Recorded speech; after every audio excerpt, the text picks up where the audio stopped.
my word, it is Thursday. Hello.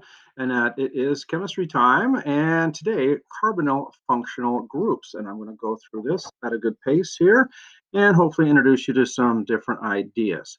This will be one of the few things, last things that we do here with organic today and tomorrow. Today, we're going to take a look at aldehydes, what they are, and ketones, and carboxylic acids. These are three groups that are very similar in a way. And today, I just want to get into sort of identifying them and naming them. So aldehydes are a carbon with an oxygen double bonded at the end of a carbon chain. And the key thing here, it is the end of the carbon chain. Generically, it is written CHO, which is kind of because the hydrogen here is attached to the carbon as opposed to COH, which would be some sort of a hydroxyl group.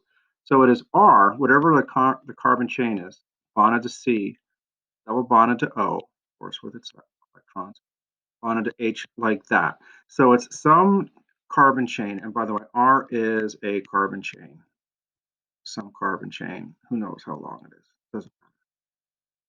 And then is right at the end there. The suffix ending is AL. So where have we seen, or what do these things look like?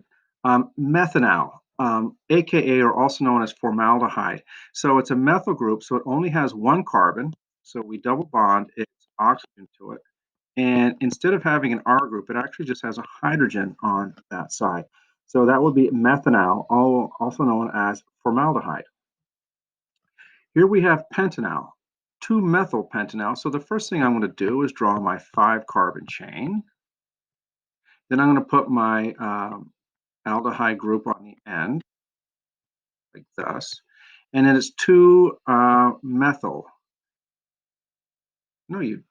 So 1, 2, right there, and then I'm going to put my methyl group, and it looks just like that. I thought I outwitted myself, but I did not.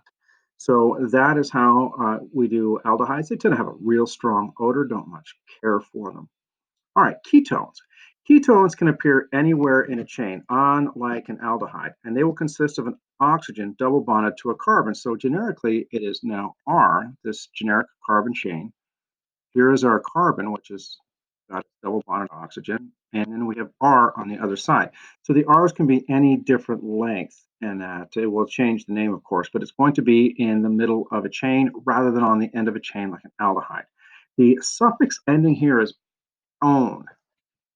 Pronounce it own, as in you own something, not one something, and that so ketones, not ketones, and that are they are called.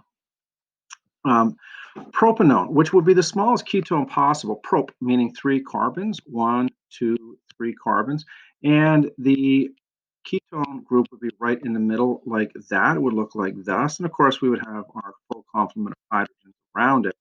But this is propanone, also known as acetone, so aka acetone. Useful for a lot of removing a lot of paints and things like that.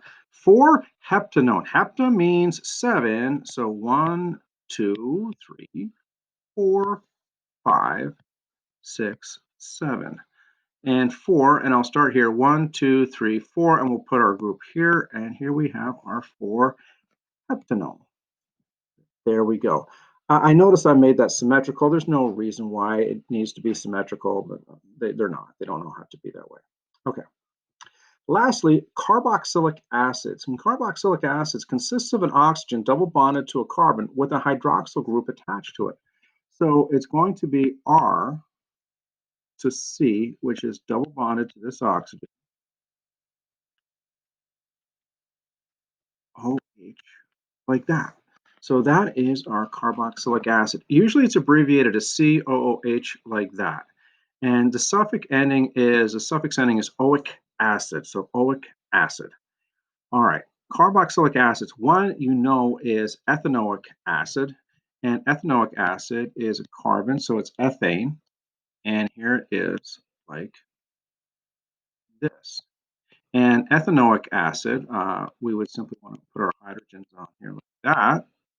And it is also known as acetic acid because it's made from the acetate ion. So there you go. Pentanoic acid, penta 1, 2, 3, 4, 5, and then I'm going to put it on this end here. And here is our pentanoic acid like that. And pretty straightforward. Butanoic acid is one that I will work with sometimes. Smells really, really bad. I so wish we were in school right now for a number of reasons, one of which is the fun labs that we can do with this stuff. And I'll show you some of the reactions tomorrow. It's a lab where we make a lot of artificial flavors and things, and it comes off pretty well. All right. I hope you're okay on this lovely, lovely Thursday. Tomorrow, I will show you a little bit how to work with these guys, and that will kind of be it. As I alluded to in today's announcements, I think I just kind of want to tie up on a Friday. It seems to make a whole lot of sense, and that it really, really does. So I hope you are well and enjoying the good weather, and I look forward to hearing from you when we do. Hey guys, take care. Bye bye.